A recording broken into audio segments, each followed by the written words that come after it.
Today, we're going to be learning how to start a blog, why it's a great idea for women 40 plus in particular, and how you can even turn your blog into a second income, which I was kind of excited to hear about. So for this topic, I was really thrilled to entice Katy Kozee to come speak to our members. Katy is the founder of Midlife Rambler, a blog supporting women over 45 who are interested in making the most of this new phase of their lives. She has 3 grown children and started Midlife Rambler when her youngest daughter was in high school. She writes about life as a new empty nester and explores topics such as finding a new identity now that the kids are gone, forging a new relationship with your grown children, making smaller dinners, or maybe not cooking at all like me, learning to use your new free time.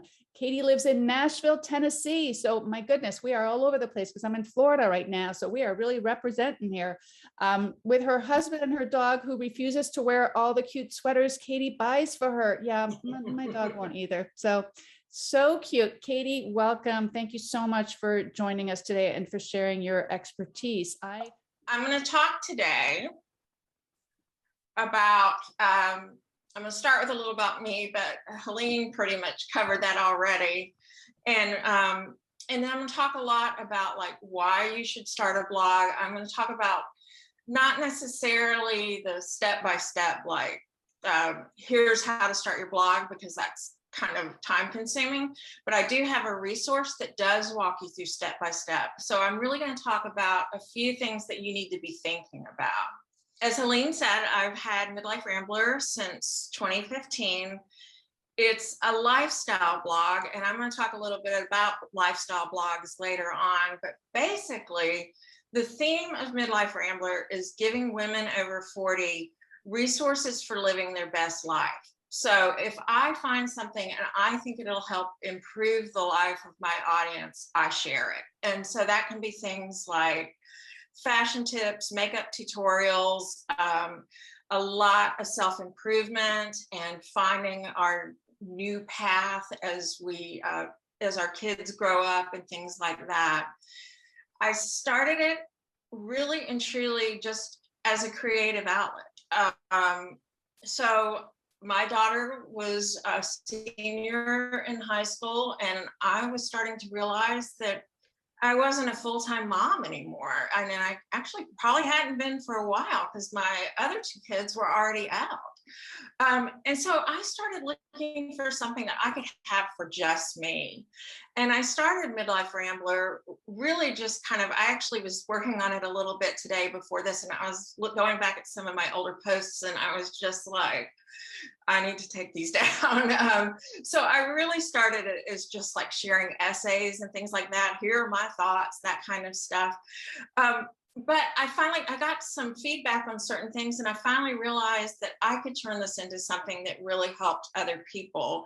And I started getting more of an audience, and much to my amazement, I started making some money. And I ended up leaving my corporate job at the end of 2017. And I've been a full-time blogger since 2018. So it's possible, and there are way more people out there than you realize who are doing exactly what I'm doing. But so let's talk about what we're going to talk about. It sounds to me like you guys are pretty familiar with blogs, but I'm still going to give you like an overview of like what is a blog anyway, because people talk about it and they're like, you may not, I mean, there are a lot of different things that qualify as blogs. So I want to talk about that a little bit. I definitely want to talk about the reasons why women over 40 should start a blog, because it's just so important. I'm going to talk about the skills that you kind of need before you even start your blog, and the skills that you don't, because you don't need, it's not as technical as I think a lot of people do think. And I am going to go into how to start your own blog, but I'm going to talk a lot about kind of the work that you need to do up front, like thinking about your goals and that kind of thing. And then last, I am going to go in and talk about some ways that I've earned money with my blog, that I know some people have earned money with their blogs, and just where you can take it from there. And then finally, and I think we'll probably have enough time, if anybody has any questions, we can do it then at the end. So let's talk about blogs. This is a blog I had in 2004, and it looks like I started it in 2000. And this is also really embarrassing, but blogs started in the early 2000s, and the word just really was short for weblog, and it was mostly just for a lot of people an online diary. I used to use this honestly to communicate with my friends, because we didn't have, you know, Facebook or anything like that. So if I found an interesting link or an interesting article, I'd write a post and share it with my friends. I did not have any kind of Google Analytics on it. I did not have any, as far as I know, I basically had like 10 people reading it. So it was really just for me. But as the years have gone by, blogs have evolved, and my blog has evolved with it. So this is Midlife Rambler. And essentially, in today's terms, a blog is really just any website that's updated frequently with new content. So I'll write a post, like I put up one today about holiday self-care. You can see that I've got a couple here about a Christmas tree craft, that kind of thing. So a blog can be almost anything you want it to be. Mine is more facing out and less talking about like my life and my thoughts than it was when I first started. But I wanted to give you a couple of examples of blogs going from the really big to the really small. And so I don't know if you guys are familiar with Grown and Flown, but it's a blog that speaks to the needs of parents of teenagers and college students. It's owned by two very lovely women, but essentially it's a media company because they hire a lot of writers. They probably put out, I actually don't know how many new posts they put up a day, but they put up several. So you can actually be a giant company like this, and I think they grew theirs from a pretty small blog too, and still be considered a blog. And then this is a blog by my friend Katy Kozee, and I need to tell her I'm using her in a presentation because I haven't told her yet. But it's almost at the opposite end of the scale. Carol uses this to share her writing, her essays. It's a small one-person operation, and it's not meant to be a money-making endeavor. It's really just, I'm sharing my writing. I love getting comments. I love talking to people, that sort of thing. So your blog can be anywhere from here to Grown and Flown. And Midlife Rambler is still a one-person operation. I still introduce myself frequently as the founder and only employee of Midlife Rambler. And that's true. So your blog, you can start small, you can make it bigger, or you can stay small. It's up to you. So when I was preparing this, I did a little search to see exactly how many blogs are on the internet. And according to Google, there's approximately 600 million blogs on the internet. I can't even imagine how many of them actually have traffic, probably not very many. So can I ask you a question? Yeah. So when you talk about, so what is not a blog? Because now it's sounding like if everything's considered a blog, is like a website automatically a blog if you have any content on it? I mean, I assume that a blog still had a personal element to it, but it sounds like it doesn't have to. Like you don't have to. I mean, mine has a personal element to it, and even Grown and Flown does. I mean, the writers in there, think of Oprah magazine. You know, the people who write the articles in there are writing personal stories usually. But no, I think you're right. I would call a website something like Banana Republic, just to think of where I was earlier today. Right. Something that's there to sell. And a lot of blogs even have e-commerce sections though. So yeah, I don't know that there are any real rules Right. anymore. Right. Yeah. Yeah. I mean, Banana Republic would not be a blog because it's purely there. Right. I mean, I guess if it had, you think about Goop, like what's her name? Yeah. And she's selling stuff, but she's also passionate I about, would call that a blog. right? You I can mean, but she's definitely do also, a blog. so it's like, it just doesn't seem crystal clear. It can really be a lot of different things, like you're saying. Yeah, and in fact, when I tell people what I have, like I'm at a party and I tell people what I do for a living, I actually don't call it a blog. I say I have a website that caters to the needs of women over 40. A lot of that is because a lot of people don't understand what blogs are. So it's easier to understand. But yeah, it's definitely changed a lot over the years. I mean, I wouldn't ever share some of the stuff I shared on my original blog now that I have actual people reading it. Is it limited to written word as opposed to if you share videos and stuff? No, actually, I talk about that in a second. Okay. But no, it is not. Okay. But so what I wanted to encourage people is that I think a lot of people are like, oh, there's so many blogs out there. Why would anybody read mine? But there's a reason why they'd read yours, and that's because it's your unique voice. It's your thoughts. It's your expertise. It's your take on things. And people love, even though a blog doesn't necessarily have to have a personal voice, people love personal voices. So, and there aren't enough women bloggers over 40. There are so many mom bloggers who are in their 30s, things like that. And so that's why I really like to encourage women over 40 to start their own blogs. And there are a lot of reasons why. We've lived life. We have wisdom. We have wisdom to share. There's been a real problem with Gen X in particular and the boomers above them, being seen as sort of invisible. Mm-hmm. And by putting your voice out there, you're saying, no, we have stuff to say. We have information to pass on. We have things to share.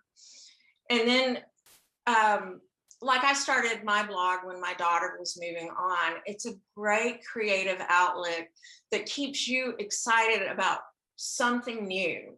I know so many women when their kids move out, and I think we all struggle maybe a little to this, but when their kids move out, they're like, well, who am I if I'm not a mom? Mm-hmm. And a blog gives you something to remind you that you used to be your own unique person and you still are.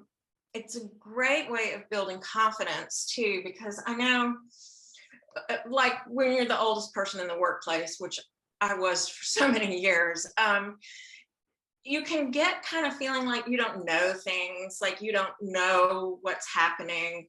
And when you work on a blog, there are things that you have to learn. There are things that you have to do. It builds your confidence to help to learn new things. It builds your confidence to share something and have somebody react to it. I remember the first time I got a comment, it was LOL, so true. And I almost burst into tears because I was so happy that I had actually said something that resonated with somebody else. And that really does work wonders to making us remember that we're still vital, important people in this world. And it's also a great way to connect with other midlife bloggers. There are several communities on Facebook and other places where you can share your work with them and get their feedback. I've met several people in real life and we're friends. And it's just a great way to open up your life. I think as parents and particularly teenagers, sometimes our lives get kind of small. And particularly for me, I work from home. So it's really nice to be able to connect with other women who are doing the same thing. And then finally, I was just going to say, don't you find that bloggers are also a very welcoming, especially blog women over 40? It's not like a competitive thing, very welcoming and supportive community. It is not a competitive thing at all. And I think most people believe what I do, which is essentially a rising tide lifts all boats. The more women over 40 who have blogs out there, then the more people will know to go read them. And it's like I said earlier, everyone has a unique voice. So we can all share information. We're not competing. Anytime you come in, the pie gets bigger. You're not getting a smaller piece of the pie. And then finally, you can earn a little or a lot. As much as you want to, pretty much. I think the sky's the limit. I mean, I've certainly been frustrated in my life about that, but I know a lot of women. I was trying to count earlier today, and I could come up with 12 who are making six-figure incomes on their blogs. So you can earn a lot of money. I make a pretty good part-time living for part-time working. I probably put about 20 hours a week on my blog. And so I'm happy with what I've got now, but you can turn it into a full-time gig if you want. So this is what I hear all the time. I can't start a blog. I'm not technical. Well, the good news is there are some skills that you need, but there's also skills that you don't. You don't need to be technical. You don't need to have a lot of technical knowledge. I said, if you can send an email, you can write a blog post, and that's true. You just have to get started, but it's not, it can be as technical as you want it to be, honestly. But you actually don't need to be a professional writer. You just have to know to get your point across. I've read a lot of things that were written by people who were obviously not professional writers, and I was still really interested because they had information that I wanted. And also, the more you write, the better you get. And then I'm a classic example of you don't need to know everything at once. I started with like no real idea of what I was even going to do with this blog. However, I will say it would have gone better if I'd had a plan for getting started. And so that's kind of what I want to help you guys with today. I don't want y'all to have to struggle being like, well, what am I even doing, as much as I did. So I'm going to give you guys some things to think about today. So this is what I'm going to talk about in how to start your own blog. And I realized that I literally just said that money is kind of like the least important reason that you might want to start a blog, but it does help to decide if you want your thing to be, if you want your blog to be a money-making operation when you get started. And I'll talk a little bit about that. You obviously need to know, what do you want to blog about? And I'm going to give you some ways to kind of figure that out. Naming your blog actually is probably the most important part of starting a blog, because that's kind of the hardest thing to change. I've had Midlife Rambler for 6 years? Time was just getting. If I were to be like, okay, now I want to start another, I don't want that to be named anymore. It's just hard to get people, once they're used to seeing you one place, someplace else. And then create a content plan is kind of a nice to have, but I'm going to talk about that just a little bit. And then build your blog is the actual, let's go in here, let's set it up. And I'm not going to go step by step in that, but I am going to tell you some things that you need to know so you can decide how you want to build your blog. And then the hardest part of all is getting people to visit. So I'm going to share with you some of the ways that I got people to come to my blog, and how you can get your work out there to other people too. So, I mean, if you start a blog, there's 3 different kinds of financial goals that you can kind of have for it. Number one, you can not have one. this is just going to be fun. I'm never going to try to make money at it. Number two is probably where I was when I started my blog, where it's like, it'd be nice to make some money, but you know, that's not my main focus. And then there are a lot of people who truly come into it with like, nope, this is going to be my full-time income. So it's good to know what you want. And if you don't, then I would encourage you to maybe go into it with an attitude of, yeah, it'd be nice to make some money, and then kind of see how things go. But the reason you want to think about that is if you're not, if you're just putting your work out there to share your thoughts and to build a community, you don't need to spend a lot of money. You can do most of it for free. You can probably do all of it for free. So don't spend a lot of money if your goal isn't to make money. You don't need to.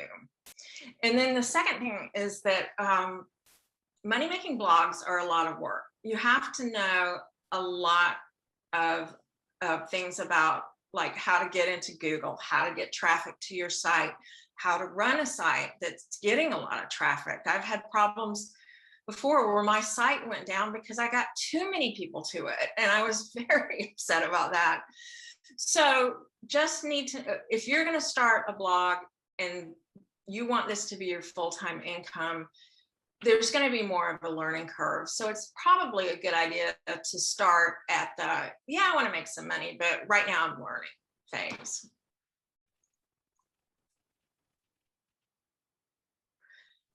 So this is actually something, Colleen, that you just asked a question about, because obviously you want to figure out what you want to blog about. And to do that, you're going to figure out the subject of your blog, but you're also going to figure out essentially the medium, how you're going to share information. And I categorized this earlier, and y'all can, if y'all disagree, let me know. But I finally came up with the idea that all blogs pretty much fit into one of four categories. You're either sharing your knowledge, you're a quilter and you're teaching other people how to quilt, or you're sharing your thoughts. I've seen a lot of blogs that have been memoirs, stories that people tell, or essays, or I know a lot of people who have humor blogs where they just write humor stories about their lives. And I don't know why I said where they just do that. I would find that really hard, but it's, and I enjoy reading those so much. Or you're sharing something that you're passionate about, but you're not necessarily the expert. I've gotten very into true crime podcasts over the last couple of years. I mean, and those people are basically just telling stories that they're passionate about. I would put fashion and beauty, like there are so many over 40 fashion bloggers and so many over 40 beauty bloggers. They're kind of in a mix of, I'm the expert, I'm sharing my knowledge, but I'm also sharing my passion, because not all of them are like makeup artists. A lot of them are really out there being like, hey, I'm trying this new foundation. Let's see how it goes together. And then the lifestyle blog is speaks to me a lot, where it's like, how can I even just pick one subject? So in a lifestyle blog, you're focusing on kind of the things I do in Midlife Rambler. What are the things that make people have a better life? Sharing recipes, sharing fashion tips, all those things. You're not really an expert in any of those things. You're just bringing them information that you've found and that you want to pass on. There is one thing I want to say actually about the sharing your knowledge category. I don't want anybody here to think that you have to be an expert quilter or an expert cook or a psychologist if you want to blog about mental health or something like that. When you're sharing your knowledge, you're really just telling people information that you have. And that's actually one of my passions. I love to do that.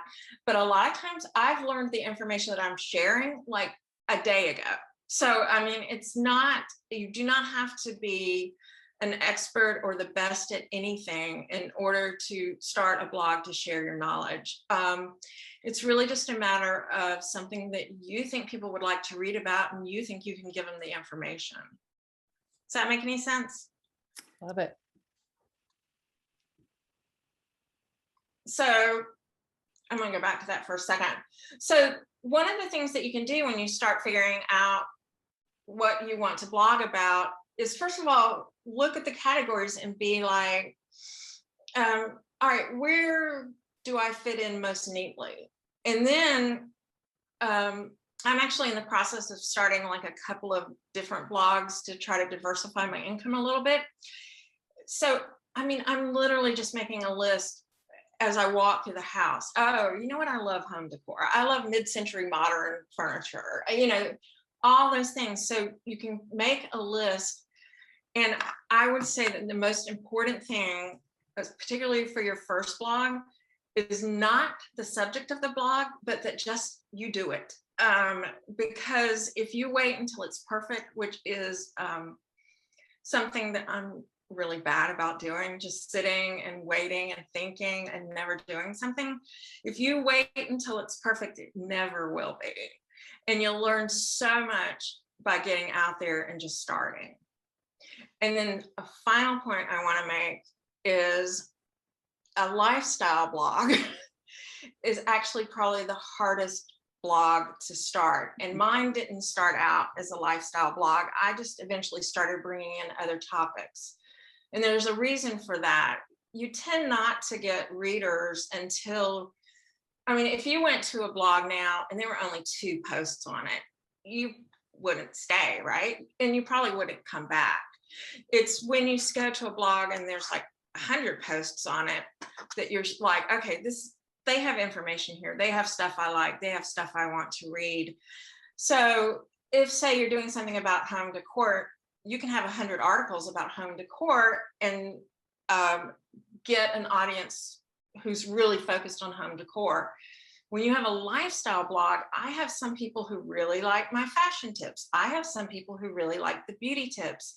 I have some people who really like the self-improvement stuff.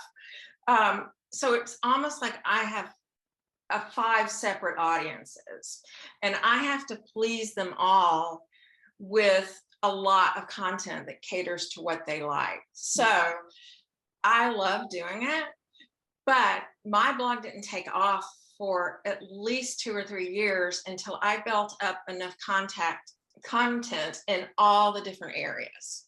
So one thing that people advise is that maybe start your blog focusing on one thing and then add other things to it. I don't know that you have to do that, but if you're going to do a lifestyle blog, just be aware that it's going to take you a little bit longer to get an audience. Yeah, I mean, that makes so much sense. If you have a lot of different, people you're trying to please in different categories, right? It's, so might as well start with one, and then you can always add on later. There's a lot of flexibility. Yeah, and actually I did that too. I started out with essentially how to handle your empty nest kind of posts. And then I expanded into other things as the blog grew up. And then this is an area where you actually do need to think about your skills, because it's how you want to share the info on your blog. You can just write. Plenty of people have great blogs with not much photography in them. I picked James Clear's blog, and his is about productivity because he doesn't have any pictures at all, which is kind of unusual. My blog has a mix of stock photography and then photos that I've taken. But then there are other blogs like, I can't remember her name. I think it's 50 is not old. She's a fashion blogger, and her blog is mostly photographs and then just a little bit of text to talk about like what the outfit is. So if you're going to do that, then obviously you need to have some photo skills, or you need somebody who does have photo skills. But those are fun blogs, and it's still a blog. And then you actually can even get rid of text altogether and go with it like a YouTube video. So this is a blog called Hot and Flashy. She mostly has a YouTube channel, and but she also has a blog where you can go back and look at her old videos. But my point is, all of these are blogs. So that's something that you need to think about, because if you want to do photographs or if you want to do videos, then that's a skill set that either you have or you have to learn. And if you want to do just writing, then that's fine too. You can do whatever you want. I feel like the one rule that I've said in this entire thing is that there are no rules, but there are a lot of options. But this is actually something that I'm going to talk a little bit about, and that is your blog name, because that's how people know you. Midlife Rambler, I named it because I knew when I started it that I wanted to share a bunch of different information with women over 40. So I thought it really kind of gave a good sense of what you'd find, which is a mix of a lot of things on the blog. It helps to have a name that's unique and memorable. Mine's kind of a riff on a Rolling Stones song, and now I can't remember which one it is. Midnight Rambler. There you go. Your blog, like it says, Midlife Rambler doesn't really have a meaning. So your name doesn't have to be quilting for beginners. I don't know why I'm so obsessed with quilting today, but or cooking for beginners or cooking for two. It can be something that kind of hints at the topic, but isn't like so on the nose. And one of the reasons why you might want to do that is that if you're doing a free blog, you don't need to get a domain name, but I would still encourage everyone to get a domain name. And so your domain name has to be what a domain name is, just for I am going to tell you what a domain name is. Your domain name has to be unique. So a domain name, thank you for asking, is essentially the address of your blog. It's what people type in their browser to get to your blog. And like I said, it's kind of your address on the internet, and every domain name has to be unique. So there can't be another Midlife Rambler. And the reason that it's good to get a domain name when you're first starting out, even if you're not planning on monetizing your blog, is because it does make it easier for people to find your blog. There are free sites that can host your blog, and I'm going to talk about blog hosting in just a second. But generally, you need to have a domain name in order to earn money from your blog. And then the big thing is that it keeps others from taking your great idea. I had a friend who had a blog many years ago called Scoop du Jour, and it was a free blog. So her domain, how people got to it, was scoopdujour.wordpress.com. And somebody registered the domain name and set up a competing blog with the same name. She ended up having to change her name. So if you want to set up a domain name, I like to go here to Google Domains. I don't know if you guys can see that or not. Can y'all see that? Yes, yeah. Okay. So if I'm doing mid-century modern decor, I might do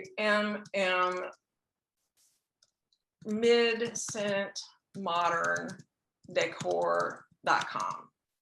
And that's actually not a great domain name because you're not really supposed to make it that long. But then I can just check.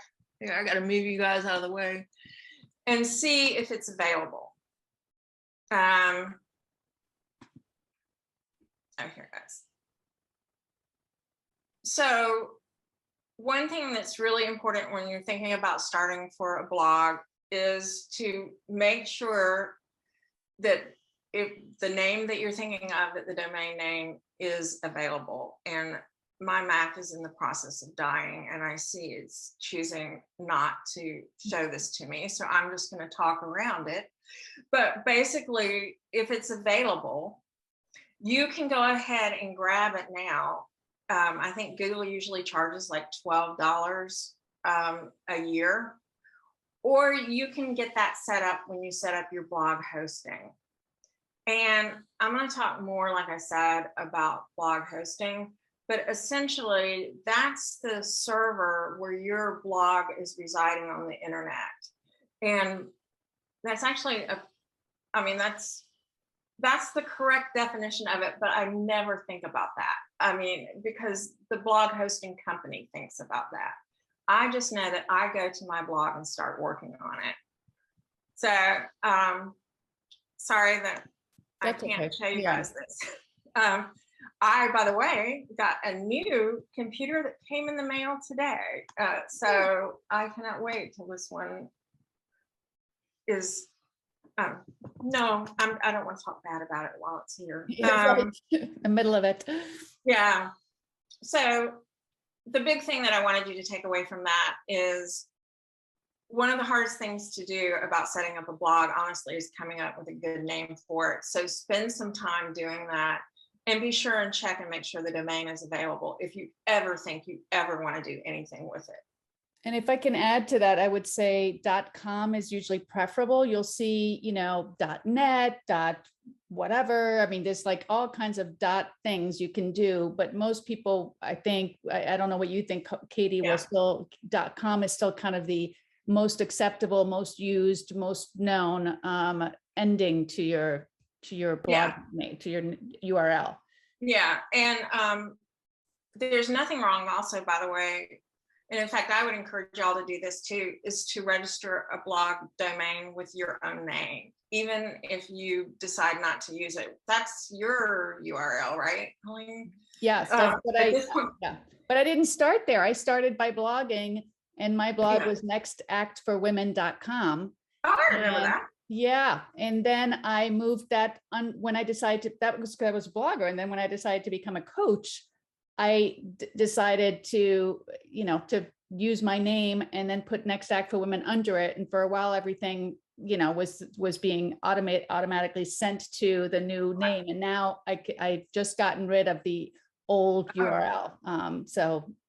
Yeah. And I have the domain Katy Kozee, even though I don't think there's a single person in the planet called Katy Kozee but me. But just in case I ever want to do something where it's like, no, this is my business. And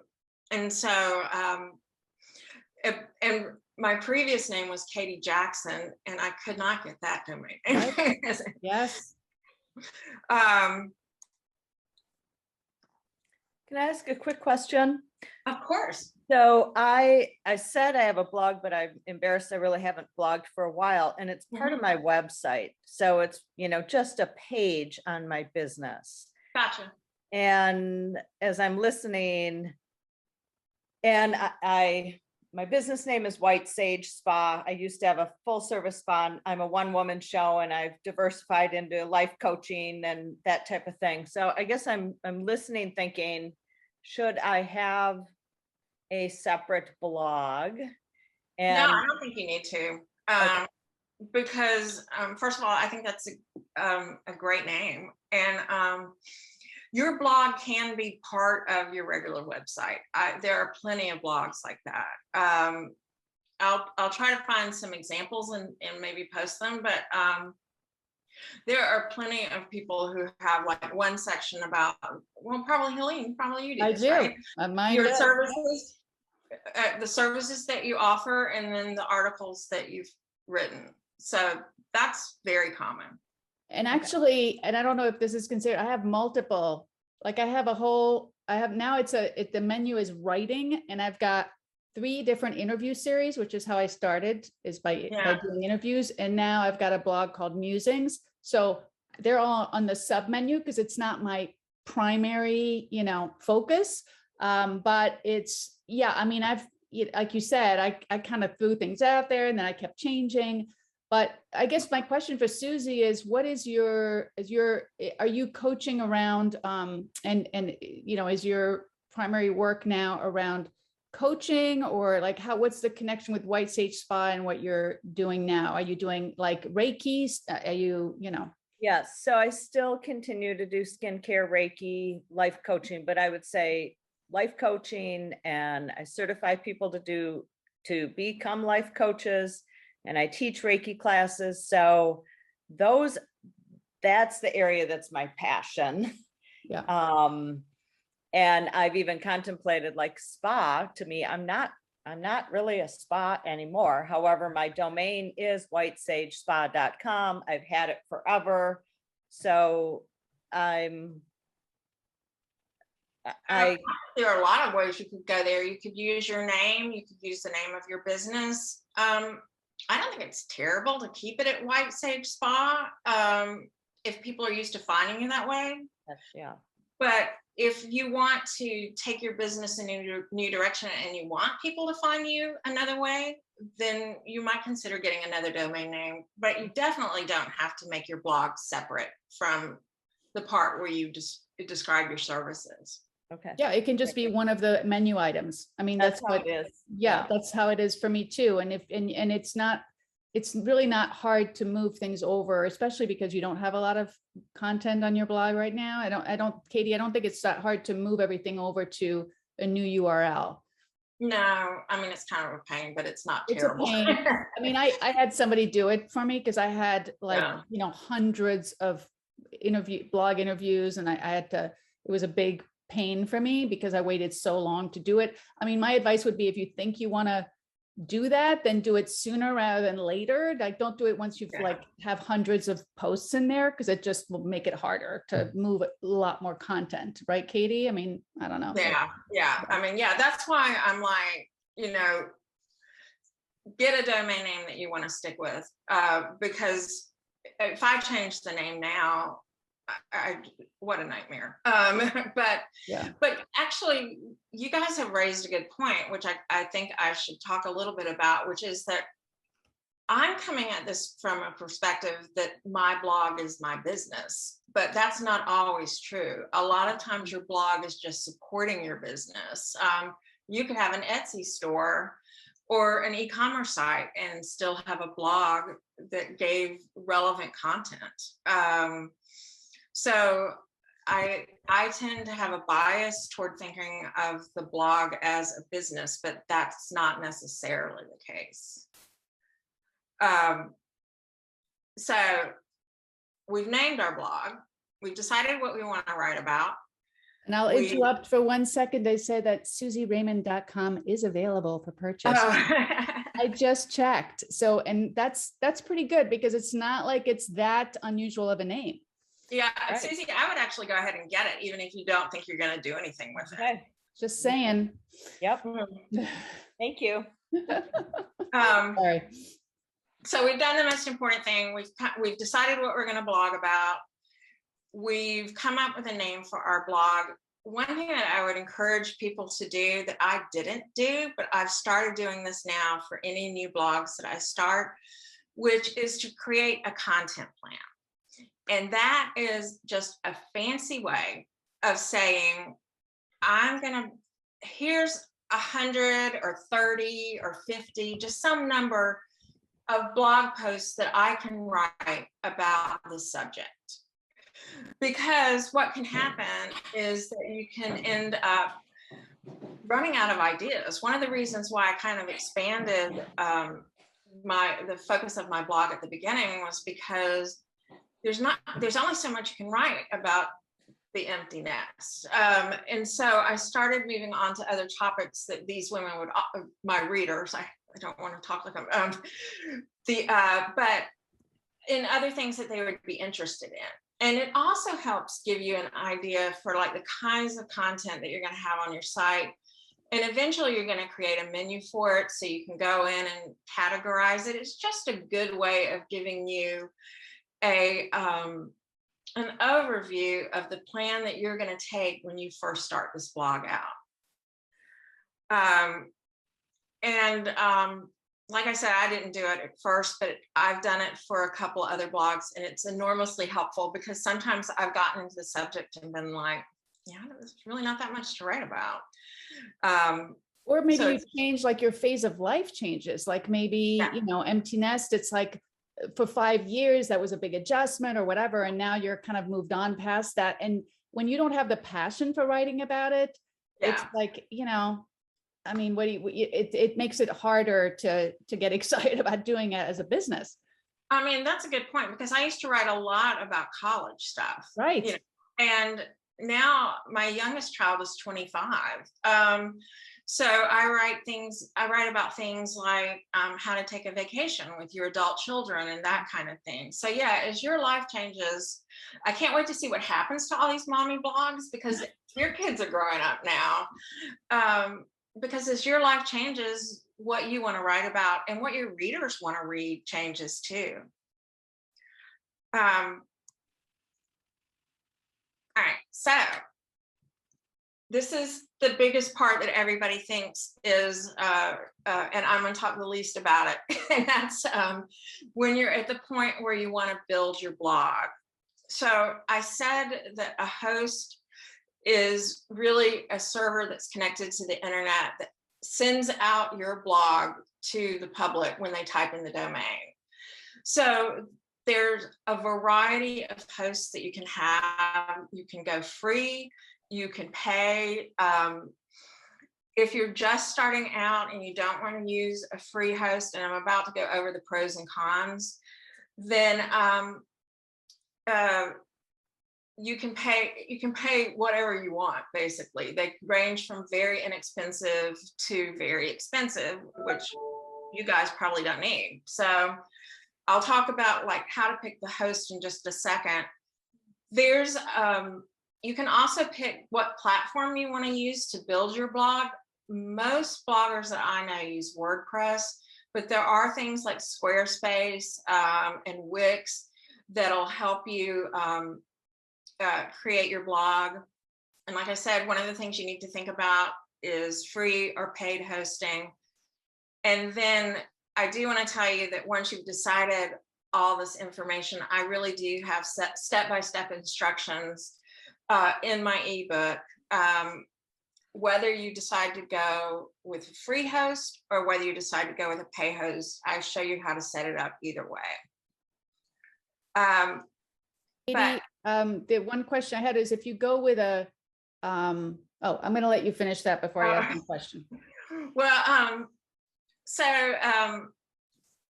you can get free hosting at WordPress.com. You can set up your own blog there. In fact, I like to go there and just see what people are doing. And there are a lot of pros to doing this. Number one, it doesn't cost any money. It's free. It's also really easy to set up your blog. All you have to do is go in and say like, okay, this is the name of my blog, and now I'm going to write a post. You don't have to fool with anything technical. You don't have to know anything. So it's very good for that. However, if you go with WordPress.com, you can't have a domain name. If I were hosting Midlife Rambler on WordPress, my domain would be midliferambler.wordpress.com. Well, if you were hosting it free, not it would be hosted free, right? Because I have WordPress, but I have a paid right. So this is. So I wish they had a different name for it, because they have two arms of their business. Yeah. The blogging software and then the free blogging site. And a lot of times you'll hear people call the blogging site WordPress.com and the software that they make WordPress.org. Right. And I wish they were more clear about that. But there's a paid version and a free version is what we're saying. Yeah. So if you go with the free version, you can't have a domain name without paying. They actually offer that, but then you have to pay. You can't make money with ads on WordPress.com. They run ads in your stuff, but you don't get any of the money from it. And the flip side of not having to deal with anything technical is that you can't deal with anything technical. So there's a limited amount of options. So what you can do is go with a paid hosting company. A lot of them do a lot of the work for you too. I'm hosted with a company called Big Scoots. I don't do anything.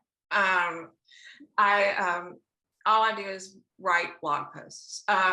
Big Scoot. Big Scoots. BIG SCOOTS. Big Scoots. Interesting. But Okay. I pay for that because I get a fair amount of traffic to my site. So I need somebody that I can be like, I need you to do this and that kind of thing. When I first started out, I was hosting my blog on bluehost.com. And that's what I talk about in the book, because they also they're very inexpensive. I want to say it's like $45 a year. I haven't looked in a while. And they do a lot of the setup for you too. So look for a beginner-friendly hosting company. And then as I got more traffic, because Bluehost is kind of slow. If you've got a lot of traffic, I kept having to kind of go up in how much I paid. I probably pay about $600 a year now.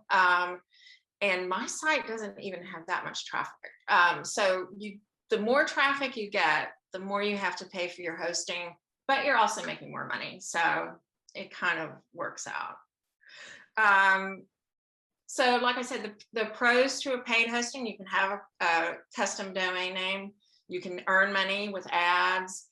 And most of the hosts do a lot of setup for you. I wouldn't choose a host that didn't do that, actually. They'll set your blog up for you. They'll do a lot of that. And then, of course, the con is what I just said. That's $600 a year I'm paying, which I would like to not pay, but it's worth it. So it costs. That's probably one of the biggest expenses in a money-making blog is the hosting. And I don't know about you, Katy, but I feel like I wish I had just had a 1-hour session with like a tech person to kind of walk me through, here's, what you could do. Here's the cost of this, here's that, here's what it's going to look like. I don't know. Yeah. I did that kind of late and then ended up moving from GoDaddy to WP Engine because I needed more hosting capacity like you. And so I wish I had kind of had that conversation earlier on with somebody who kind of was well-versed in the options, both in terms of the domain name and although that's a little easier and it's pretty easy to move it, but certainly the hosting is just a bit more of a pain. The moving was a bit of a pain. So just kind of figuring out, where you want to host earlier on and just getting an hour with somebody to kind of walk you through the options and troubleshoot with you, I think is money well spent, but that's just me. And try the free trials too. Before I switched to Big Skates, I can't remember who I tried, but and reach out and talk to them too. Most of the hosts will answer right away. They have a chat or something like that they can do. But a month after I had signed up with whoever this host was, they still had not moved my blog over. And so I was kind of like, oh, no, thank you. And I canceled and I went to Big Scoots and they changed it in a week. Or less than a week. It was like a couple and of some of them have, live support and they can even like show you with sharing screen. I mean, it's really the support when you're starting out. If there's support as part of it, I think is really important if you're just learning, especially, And Bluehost has a lot of stuff for beginner bloggers. So they have a lot of stuff that doesn't assume that you have a degree, and which I actually do have a degree in computer science, and I'm still reading a lot of this stuff and being like, what? I'm sorry, what? Right. So I think it's the host is really important. And so, get recommendations, talk to people. If I know a little bit about this because I've done it so much. So if you ever run anything by me, send me an email. I've got my email address on here.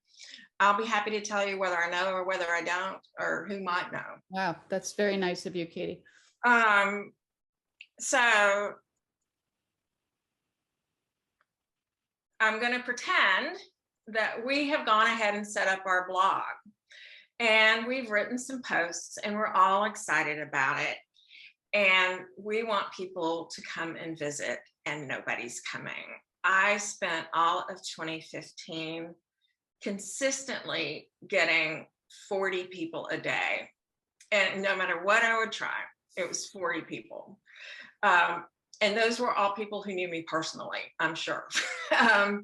So there are some ways to get your content out there, but I should tell you, it takes a while. I mean, I've heard stories a lot of times by like 3 months later, I was making 6 figures. I don't think that's that's not the normal thing. It takes you have to build up a good bit of content before people start coming. So it takes a while to do that, and it takes a while for your blog to get out there. But here are some things that have worked for me. And that is, number one, tell your friends, tell everybody that you know about your blog, ask them to share it with their friends. I am a classic introvert. That is the hardest thing for me to do. I have zero problem telling strangers everything about my life on the internet, but telling my actual friends that I have a blog was so hard for me. But it still is worthwhile, and my actual friends are my biggest supporters. So, I mean, it's worth overcoming any I don't know if I really should be doing this or anything like that. Tell your friends, tell them first, tell them that you're going to start it. Tell them every time you do a post, tell them. Another thing you can do is to share your blog posts on Facebook. There are several Facebook groups where bloggers over 40 can share their latest post, and everybody goes and reads everybody else's work. You get a lot of good feedback that way. Mm-hmm. You get people, I loved doing that. I don't do it so much anymore. I didn't get a lot of traffic from that, but I made a lot of really good contacts, and I made a lot of friends. So it's a great way to do that. And you get, like I said, you get a lot of feedback on I might do it differently or something like that. When I first started blogging, the main way I got traffic was through Pinterest. And I would create pins for every blog post I had. And even the ones that are things that you wouldn't necessarily think would be Pinterest friendly, like how to adjust to the empty nest, that kind of thing. People love those things, and they'll save them and they'll visit them. Now, Pinterest has been doing some stuff lately where they're trying to keep people on their platform, but I still get a significant amount of traffic from Pinterest. So it's definitely worth, Facebook and Pinterest are definitely worth places worth sharing your content.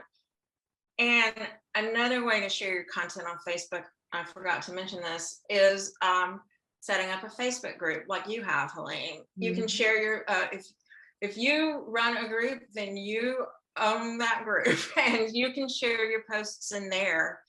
And that's a really good way to do it, because these are people who are already interested in your stuff.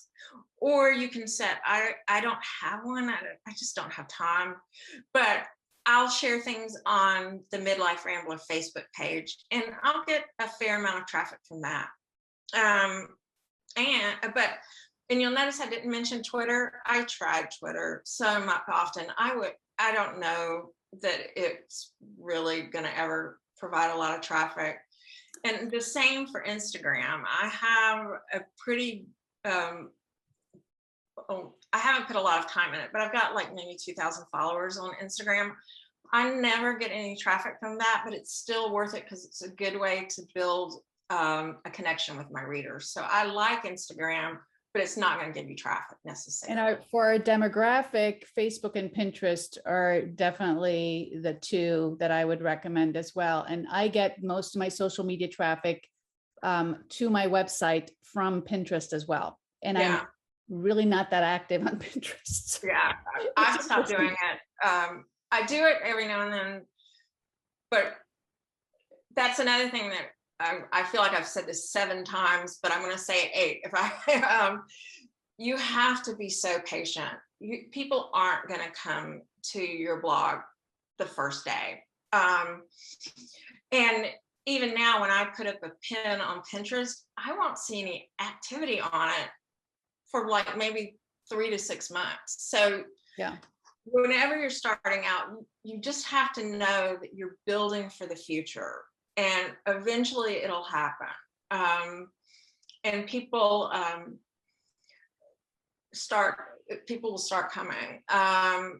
And right now I'll get more this month because December's bigger, but I'm getting about 100,000 visits a month. So, I mean, you just have to keep trying. And it's funny, everything that I did would maybe only work a little, but that little would go on top of the little that I already had. And eventually it caught up.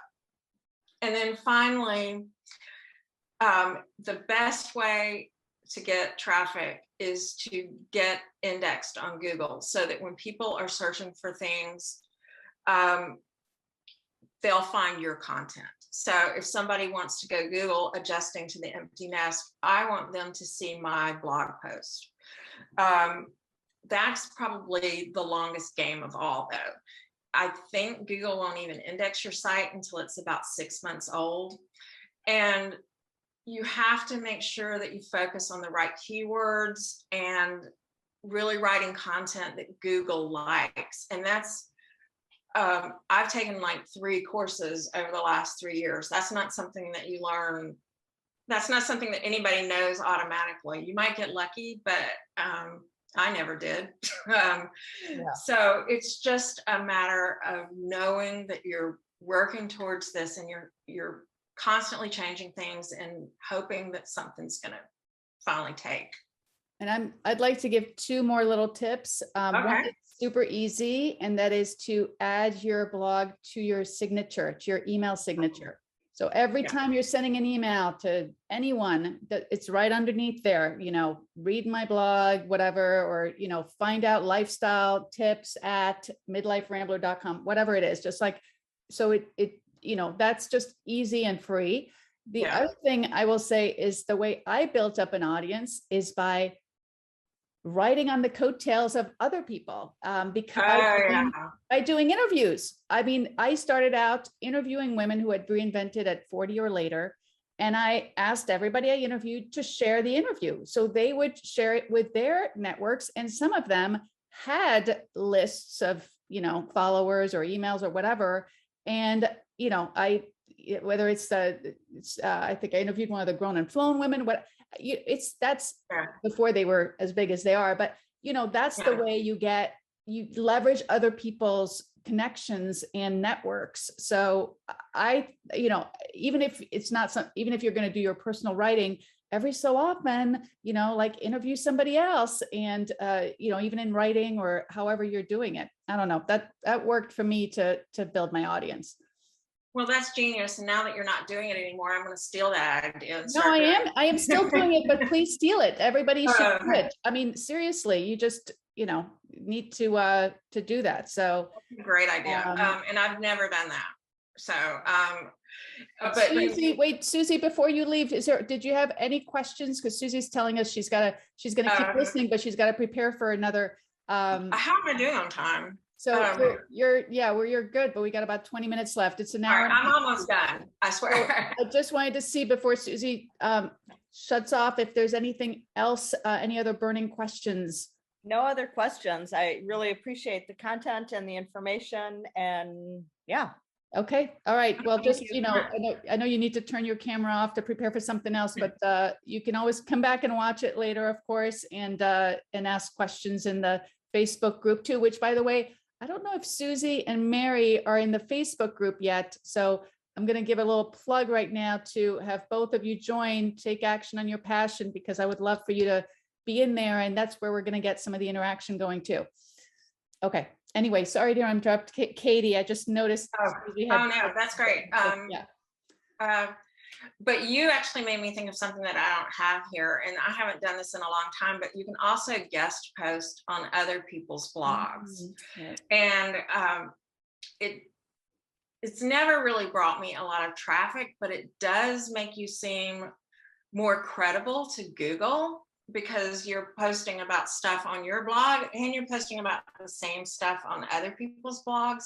So it's very useful for that. And it's like I said, everything I tried worked a little, and finally the little bit kind of added up. Yeah. But just keep the faith is all I can say. And I don't know enough about SEO, which is search engine optimization, to tell you guys any advice, but there are some really good courses out there. And if you're really serious about that, definitely read some books, watch some YouTube videos, learn everything you can about that. Love YouTube videos. There's like people also with YouTube videos helping you figure out free or paid hosting. Like there's YouTube videos on everything. And it's really helpful because they're showing their screen and they're explaining things in a very different way than you can when you're just, writing something.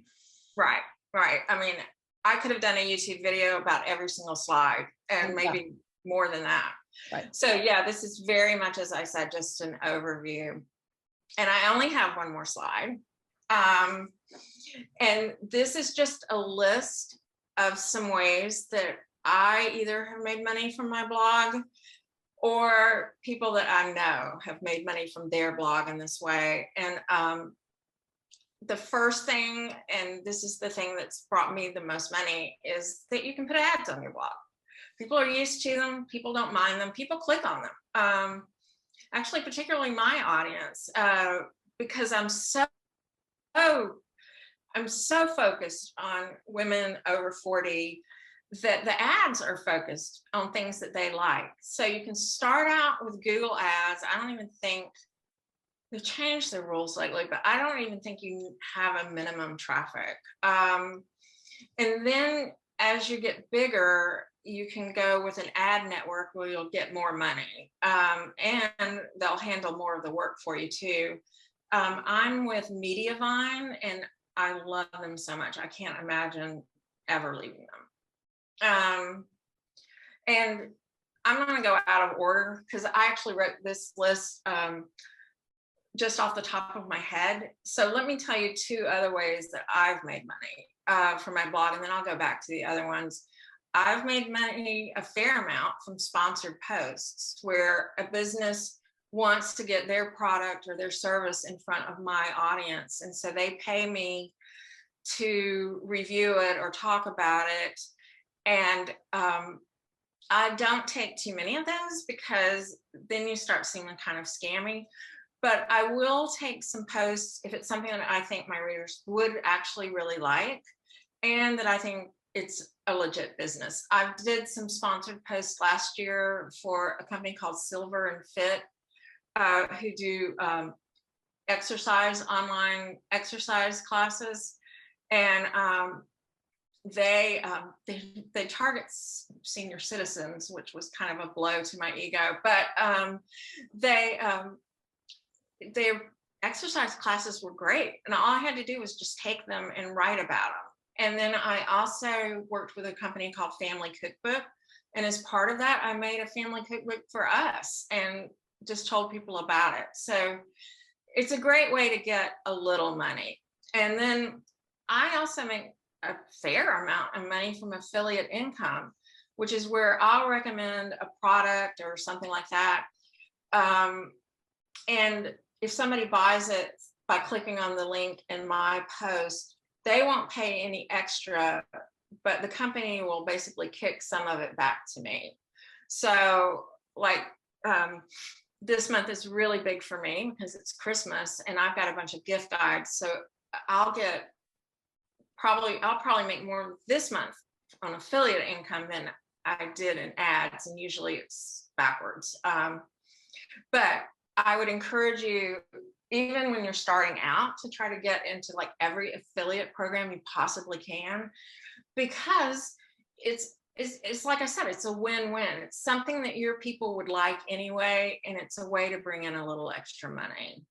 Just be aware, there's usually transparency requirements in terms of, saying I'm an affiliate for this or having some kind of disclaimer or statement, like Amazon has a big affiliate program and. Yeah, I can show you guys what I have on my blog in a second, because there's actually pretty strict, that's a good point. There's pretty strict guidelines about what you can say and what you can't. And I've never been kicked out of Amazon, but apparently they'll do it at the drop of a hat. So I'm terrified that someday they will. So fingers crossed. But I try to do everything. I never do anything that they say not to do. But then there are other ways that you can make money from your blog. You can create an ebook, or actually sell a physical book even. A lot of times if people are interested in your topic, they want to get more, they want to go more in depth. An ebook is a great way to do that. A lot of food bloggers have cookbooks. You can create a course. And I've seen courses for so many things. I saw a decluttering course. I'm trying to think of some other courses. I've seen Reinvent Your Life in Midlife courses. People love to take those. Or if they're like me, they love to buy them. And then not finish them, right? Yeah. I have a problem, but it is a great way to get some extra money from people who are your true fans. They love your content. They want all of it. And then printables. A lot of people make really good money selling things like vacation packing checklists and holiday planners, and I'm trying to think of other stuff. I have a self-care checklist that I give away free, but people love that. People love things that they can print off. And I don't sell any of my printables, but a lot of people, patterns, things like that, they make some serious money with that. And then we have things like coaching, which is kind of like what you're doing and what several people are doing, where people love your work so much that they want to hear directly from you, either one-on-one or in a group, information about their life or how you can help them. Right. And that's a great way to make some money too. So a blog is a great way to start. I'm going to sound like an MLM girl boss here. It's a great way to have your own small business and to make some money at home. And it's legit, and you don't have to pay anybody upline to do it too. So it's a great, I mean, it's changed my life. It's been wonderful. So. Wow, you have provided so much for us to think about today, Katy, and I can't thank you enough. This